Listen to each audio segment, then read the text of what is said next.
On va maintenant rentrer dans le vif du sujet de cette leçon sur la gestion des émotions avec l'étude des biais psychologiques.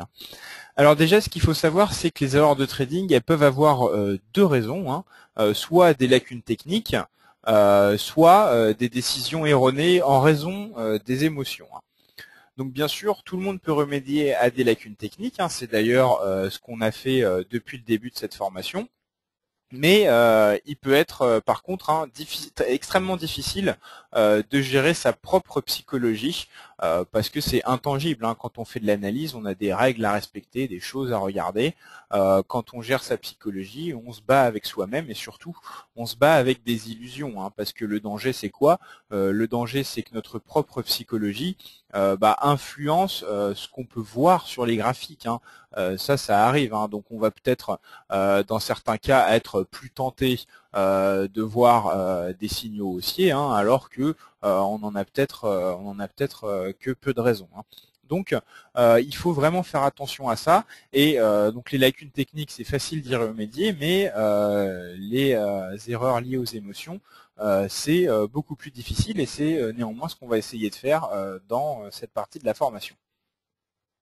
Donc on va rappeler les émotions ennemies du trader, qui sont l'euphorie, bien sûr, la cupidité, la peur et la panique, la paralysie et l'espoir. Alors pourquoi l'euphorie? Parce quand on est euphorique, on est excessivement optimiste, et quand on est excessivement optimiste, on a des risques de perte. Quand on est cupide, c'est qu'on veut faire beaucoup d'opérations et gagner beaucoup d'argent, et ça va peut-être nous inciter justement à avoir des opportunités là où il n'y en a pas. La peur, la panique, ça va à l'inverse peut-être nous inciter à lâcher des positions qu'on n'aurait pas dû lâcher, des positions gagnantes qui peuvent être encore très gagnantes, mais qu'on coupe avec un petit gain par peur que ce petit gain s'évapore. La paralysie, c'est aussi une émotion ennemie du trader. Pourquoi? Parce qu'on se retrouve paralysé face au marché. Donc c'est pas cette fois, on coupe pas les positions trop tôt parce qu'on a peur. On les prend carrément pas les positions.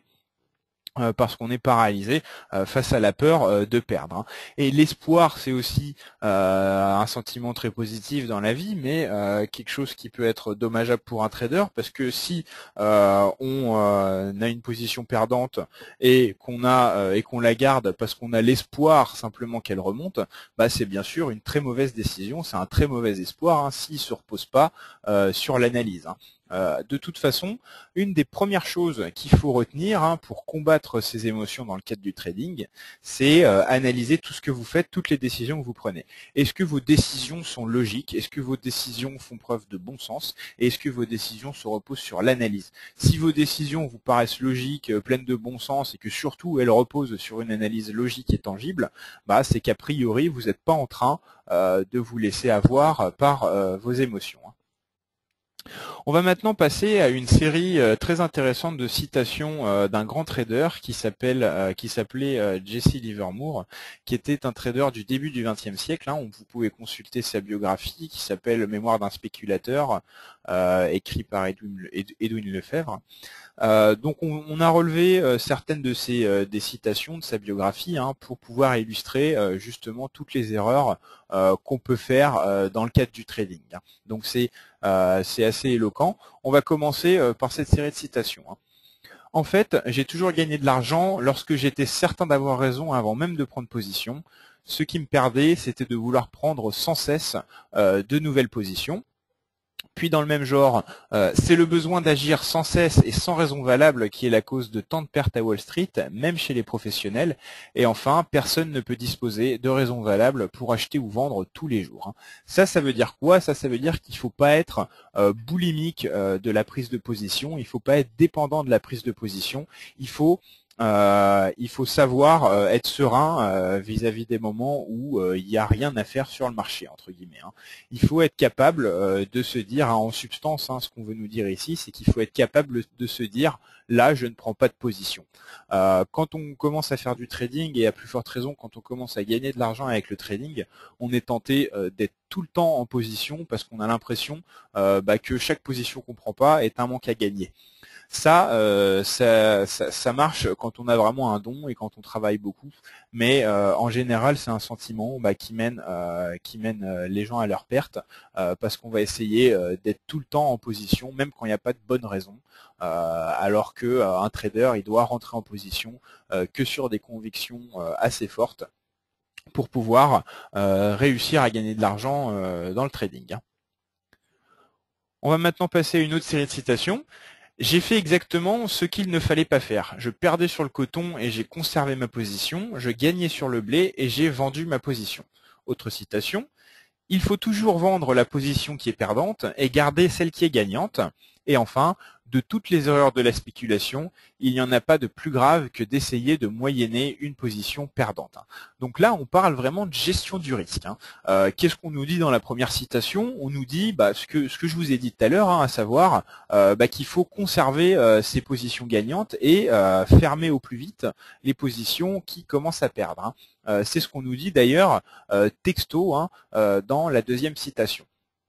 Et la dernière citation, qu'est-ce qu'elle met en lumière? Elle met en lumière également quelque chose que je vous ai dit, à savoir qu'il ne faut pas essayer de rattraper une position perdante en la moyennant à la baisse.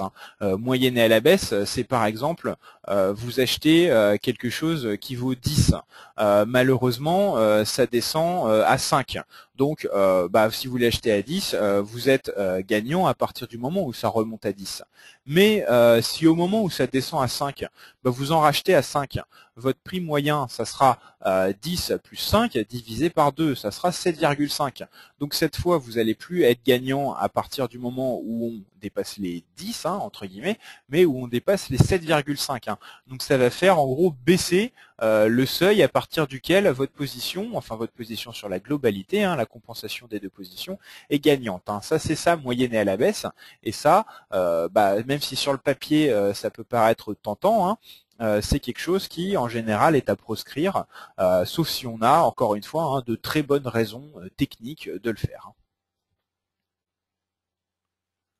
Autre série de citations. Dans la pratique, on doit se méfier de beaucoup de choses, et surtout de soi-même, c'est-à-dire de la nature humaine. Et également, une grande partie des désastres réalisés par des hommes brillants peuvent être directement attribués à la prétention, une maladie très coûteuse partout et pour tout le monde, particulièrement pour un spéculateur. Ça veut dire qu'il faut faire attention un petit peu à notre orgueil de trader. Il ne faut pas, par exemple, quand on a accusé une perte, essayer de se venger sur le marché en faisant un gain immédiatement, parce que peut-être que c'est à ce moment-là justement qu'on va être attrapé par des émotions autres telles que l'énervement, qui vont nous inciter à prendre des positions qui seront peut-être pas judicieuses. Donc là, qu'est-ce qu'on nous résume? On nous résume qu'il faut faire attention à sa propre nature, surtout dans le cadre de la spéculation, parce que c'est peut-être le domaine où la nature humaine peut avoir le plus de conséquences financières, vu qu'on a un lien absolument direct entre les conséquences financières et la psychologie dans le trading. C'est ça qui en fait aussi une activité assez dangereuse, c'est parce que on a quand même la psychologie qui est directement reliée en quelque sorte à notre gain financier. Encore une fois, on fait appel à de la logique et du bon sens. On sait que un trader, ça sait analyser et ça sait gérer ses émotions et ses positions. On sait que l'analyse, c'est entre guillemets facile, si on se donne les moyens d'apprendre ce qu'il faut. Donc, en gros, ce qui est difficile dans le travail du trader, c'est la gestion des émotions, la gestion de sa psychologie, etc. Donc, par conséquent, on comprend bien que c'est la psychologie qui est le cœur de la réussite des traders, à condition qu'on ait préalablement consolidé des bases techniques. C'est ce qu'on a fait avec tout le début de cette formation. Autre série de citations, vous trouverez beaucoup de gens réputés intelligents qui sont haussiers simplement parce qu'ils ont des actions. Et également s'emporter contre le marché parce qu'il ne réagit pas comme vous y attendiez ou parce qu'il évolue irrationnellement contre vous n'a pas plus de sens que de reprocher à vos poumons une pneumonie. Donc ça, qu'est-ce que ça veut dire? La première citation, ça veut dire que parfois l'espoir peut nous aveugler. Si on a une position acheteuse sur l'euro-dollar, évidemment on a envie que le graphique de l'euro-dollar progresse.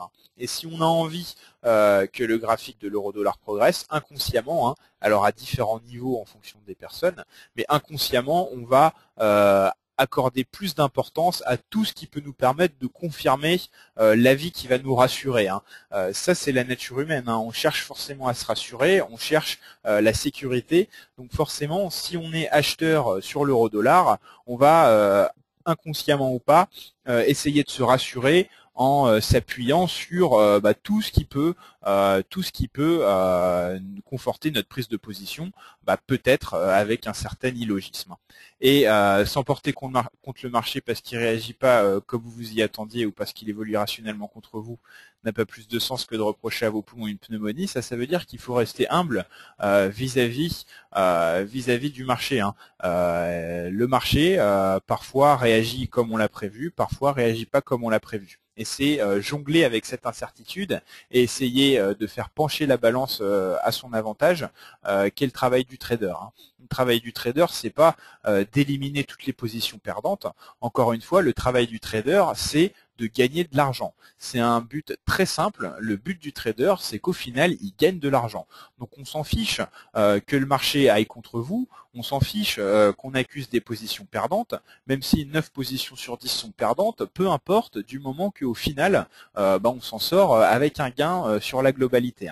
Donc il faut sans cesse, il faut vraiment tout le temps rester humble face au marché, et si vous avez fait une bonne analyse et que vous avez pris une position qui se révèle au final perdante, il faut pas s'énerver, vous avez fait votre bonne analyse, vous avez certainement tout fait comme il fallait, mais parfois ça marche simplement pas. C'est l'incertitude du trading, c'est l'incertitude du marché.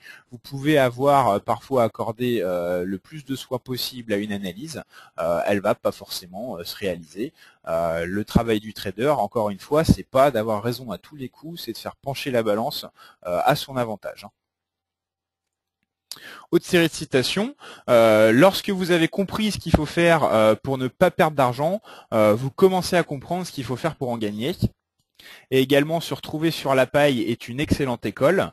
Et pour finir, ça concernait un dialogue qui avait ce Jesse Livermore avec un duelliste. Donc c'était un duelliste, donc les duels au pistolet. C'était quelqu'un qui se vantait de pouvoir atteindre le pied d'un verre à vin à une vingtaine de mètres avec son pistolet. Et ce à quoi Jesse Livermore a répondu: oui, mais est-ce que vous pouvez atteindre le pied de ce verre à vin si ce même verre à vin vous met en joue? Ça met en lumière la différence qu'il y a entre les comptes démo et les comptes réels sur le Forex. Pourquoi? Parce que en gros, sur un compte réel, on a métaphoriquement quelqu'un qui nous met en joue avec un pistolet, tandis que sur un compte démo, on est tranquille tout seul devant sa plateforme sans aucun risque. Donc ça montre qu'effectivement, plus on est engagé sur le marché, plus il y a des conséquences financières à ce qu'on fait, plus on va avoir la psychologie qui entre en jeu, et plus on va devoir faire attention aux erreurs qu'elle peut nous faire faire. La citation qui dit se retrouver sur la paille est une excellente école, ça veut dire qu'effectivement les pertes, même si on doit essayer de les éviter, elles sont très formatrices, parce que c'est un petit peu la psychologie pavlovienne. Quand on a fait une erreur et qu'elle a fait mal, on va en général pas la refaire. Donc ça peut aider certaines personnes un peu têtues, et il y en a beaucoup dans le cadre des gens qui s'intéressent au trading. Donc effectivement, on peut parfois être trop têtu, perdre beaucoup d'argent et puis se rendre compte par soi-même, parce qu'on en avait besoin, qu'on a fait une erreur. Donc c'est pas forcément parce qu'on perd de l'argent qu'on va jamais y arriver. Normalement, avec une formation telle qu'on vous la dispense, vous évitez cette étape de se retrouver sur la paille pour apprendre. Mais je vous garantis que l'immense majorité des traders qui commencent en apprenant eux-mêmes, ils passent 3, 4, 5 comptes à zéro avant d'arriver à faire quelque chose avec leur trading. Donc parfois ça coûte vraiment beaucoup d'argent d'acquérir de l'expérience, et on espère évidemment vous en avoir fait économiser beaucoup grâce à cette formation, hein, parce que vraiment on vous fait un condensé de ce qu'il faut faire en vous montrant également ce qu'il ne faut pas faire, ce qui normalement hein, vous évite de grosses pertes. Hein. Et la première citation qui était lorsque vous avez compris ce qu'il faut faire pour ne pas perdre d'argent, vous commencez à comprendre ce qu'il faut faire pour en gagner. Ça montre que c'est peut-être plus important de savoir limiter ses pertes que de savoir gagner de l'argent. Hein. J'ai tendance à dire aux traders qu'on forme en cours particulier que si on me présente un trader qui fait 10-15 opérations par jour et qui a un compte qui stagne, c'est-à-dire qui ni gagne de l'argent ni perd, là, à partir de ce moment-là, on peut en faire très facilement un trader très profitable. Ça veut dire quoi? Ça veut dire tout simplement que si on arrive à limiter ses pertes, hein, on peut se permettre de faire beaucoup de pertes et de se rattraper avec les gains. Hein. Donc il faut en premier lieu pas se concentrer, alors c'est difficile quand on se met à faire du trading pour gagner de l'argent de pas se concentrer sur les gains, mais il faut plutôt se concentrer sur limiter ses pertes. Quand on a appris à limiter ses pertes, en général, il suffit ensuite de laisser courir les gains hein, quand on a une position judicieuse pour qu'au final on arrive à gagner de l'argent. Hein. J'ai vu beaucoup de traders qui mettaient laborieusement des gains de côté avec 10-15 opérations gagnantes et qui faisaient fondre ces gains avec une seule opération perdante. Tout ça parce qu'ils n'étaient pas capables de couper la position tôt, qui voulait absolument la garder parce que soi-disant ça allait forcément remonter à un moment, etc. Hein. Alors que au final, c'est ce type de trader là, s'ils avaient encaissé leurs 10-15 opérations gagnantes et fait face avec sang-froid à une opération perdante, avec sang-froid, c'est-à-dire en la coupant le plus tôt possible, ils auraient gardé d'importants gains. Hein. Donc bien sûr, ce qu'il y a de plus important, une des erreurs les plus importantes, c'est quand on a une perte, la laisser courir et attendre que ça remonte. Non, il faut la couper, il faut encaisser sa perte et ensuite il faut essayer de la rattraper avec d'autres opérations sur lesquelles on fera plus attention. Donc on en a terminé avec ces citations de Jesse Livermore qui étaient, d'après moi, vraiment très très illustratives hein, des erreurs fréquentes qu'on peut faire dans le cadre du trading. On va maintenant voir quelque chose qui est très connu en psychologie hein, et qu'on va appliquer dans le cadre du trading, c'est les 5 étapes d'une perte. Hein. Donc à la première étape, on a ce qu'on appelle l'étape du déni, où on se dit, on a pris une position, elle est perdante, on se dit non, j'ai pas tort, le problème est temporaire, je me suis pas trompé dans mon analyse, simplement c'est une petite erreur de timing, le marché va se retourner dans un sens qui est favorable, il suffit que j'attende. À l'étape 2, malheureusement, hein, le marché s'est pas retourné dans le bon sens. On commence à s'énerver. On se dit c'est de la faute de tel ou tel facteur. J'aurais pas dû suivre tel signal. J'ai été à la limite dérangé par telle chose, etc. Hein. Ensuite, on a la troisième étape, l'étape des espoirs et des regrets, où on commence à se dire des choses qui ressemblent à si ma position redevient neutre, je promets de couper. Hein, et là, on voit qu'il y a vraiment un point de basculement parce que vous noterez qu'à partir de ce moment-là, on n'espère plus gagner de l'argent. Tout ce qu'on espère, c'est pas en perdre.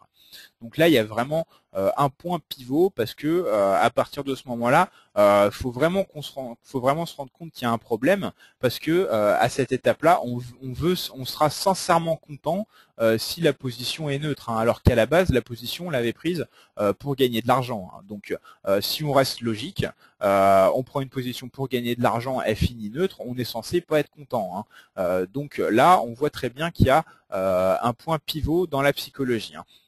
À la quatrième étape, on a l'étape de la dépression où on ne sait plus quoi faire. On voit sa position perdante qui se creuse. On se dit peut-être effectivement que j'aurais dû la couper plus tôt. J'aurais peut-être eu le temps de faire autre chose qui aurait compensé tout ça. Et on devient un petit peu déprimé. Enfin, tout est relatif, hein, mais on devient un petit peu déprimé. On se dit je sais plus quoi faire face à cette position. Et enfin, La cinquième étape, c'est l'acceptation où on se dit ça y est, j'abandonne, donc avec en général une énorme perte, ou alors ça c'est dans le cadre de l'acceptation volontaire, ou alors carrément l'acceptation forcée, hein, c'est votre position est tellement perdante qu'elle a mangé tout le capital de votre compte et que votre compte est à zéro et que le broker a fermé lui-même la position. Hein. Donc pourquoi c'est important de connaître ces 5 étapes? Parce que si on les connaît bien, on va pouvoir un petit peu s'auto-psychanalyser et se dire ah bah tiens là je suis peut-être dans le déni, là je suis en train de m'énerver, là j'ai des espoirs infondés, là effectivement je suis déprimé par ma position, etc. Hein. On va essayer de se rendre compte le plus possible, le plus tôt possible qu'on est dans un processus destructeur. Hein. Quand on commence à se dire à l'étape 1, j'ai pas tort, le problème est temporaire, et qu'on se repose pas sur l'analyse pour dire ça, c'est déjà qu'il y a un problème. Donc à partir du moment où il y a un problème, il faut couper la position et passer à autre chose. Il ne faut pas se poser de questions. Il ne faut pas que vous vous retrouviez dans des situations où vous allez tenter de vous dépêtrer avec des positions perdantes. Il vaut mieux se débarrasser des positions perdantes. Même psychologiquement, c'est motivant. En faisant comme ça, vous allez prendre des positions sur votre plateforme de trading. Vous allez très vite couper les positions perdantes et garder les positions gagnantes. Vous allez voir qu'au final, vous allez voir tout le temps des lignes vertes sur votre compte au lieu de voir des lignes rouges. Psychologiquement, ça aide à la confiance et à d'autres choses. Hein. Donc, c'est vraiment très important. Il faut arriver à se débarrasser des pertes très vite. Quand une position commence à être une mauvaise idée, on la coupe. Et c'est pas grave si le marché ensuite vous donne finalement raison, parce que peut-être que entre temps vous avez fait des gains qui ont largement compensé ce que vous auriez eu en gardant cette position. Hein. Donc il faut vraiment, et là c'est vraiment l'expérience qui parle, hein, tant en tant que trader qu'en tant que formateur, il faut couper ces positions perdantes le plus tôt possible et laisser courir ces positions gagnantes. Donc, on a vu avec ces citations et avec la précédente vidéo d'introduction qu'on pouvait faire énormément d'erreurs, hein, un peu bêtes, en tout cas très répandues, dans le cadre du trading sur le forex.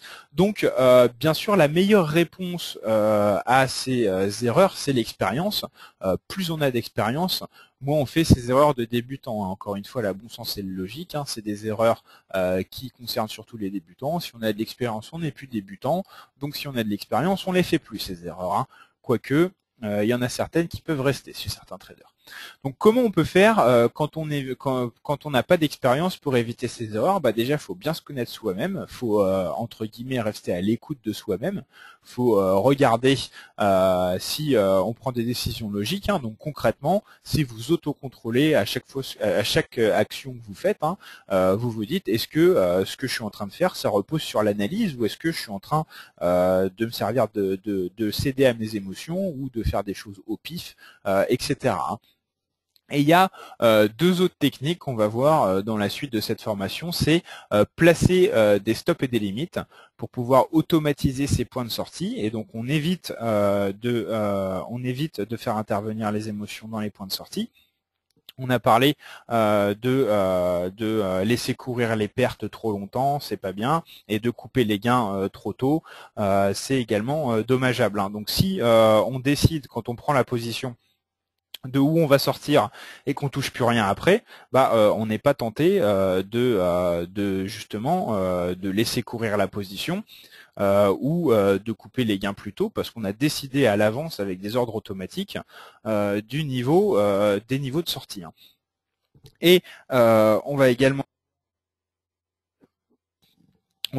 avoir l'utilisation des plans et des méthodes de trading qui vont nous permettre de rationaliser le trading pour en extraire les émotions. Hein. Si, quand on prend une décision de trading, on suit différentes étapes très précises, étape 1, je regarde ça, étape 2, je regarde ça, etc., etc., au final, si tout est découpé en tranches comme ça, il n'y a aucun moment où on a du flou artistique, et il n'y a aucun moment où on laisse la possibilité aux émotions de s'immiscer dans le trading. Donc ça, c'est pour la décision de trading. Donc là, il y a potentiellement un risque d'influence des émotions quand on prend sa décision, mais il y a aussi un risque d'influence quand on prend la décision, non pas d'entrer, mais de sortir de la position. Donc pour la sécurité dans l'entrée de position, c'est faire des des plans et des méthodes de trading. Et pour la sécurité dans les sorties de position, c'est faire des stops et des limites. Alors bien sûr, si vous pouvez très bien placer des stops et des limites et décider ensuite de les bouger, ce qui serait une erreur. Mais au moins c'est déjà ça, vous avez déjà automatisé vos points de sortie, vous avez déjà décidé par avance de vos points de sortie et vous serez donc capable de vous dire si vous êtes tenté si vous êtes sous stress et que vous êtes tenté de déplacer vos stops et vos limites, vous serez peut-être dans ce cas capable de vous dire bah oui, mais mes stops et les limites, je les ai placés quand j'ai fait mon analyse, je les ai placés quand j'étais à froid, je les ai placés quand j'ai vraiment bien réfléchi. Est-ce qu'il vaut mieux que je fasse confiance à l'analyse que j'ai faite à froid et bien réfléchie, ou est-ce qu'il vaut mieux que je fasse confiance à ce que j'ai envie de faire maintenant à chaud? Moi, très sincèrement, je pense qu'il faut toujours faire confiance à ce qu'on a fait à froid pendant l'analyse avec de la logique, plutôt que de céder vraiment à ses émotions en se disant a posteriori et à chaud que finalement on aurait dû décider autrement. En général, c'est jamais la bonne décision. Donc, deux choses, les stops et les limites et les méthodes de trading, c'est ce qu'on va voir dans les 2 prochaines vidéos qui clôtureront cette leçon sur la gestion des positions et du risque.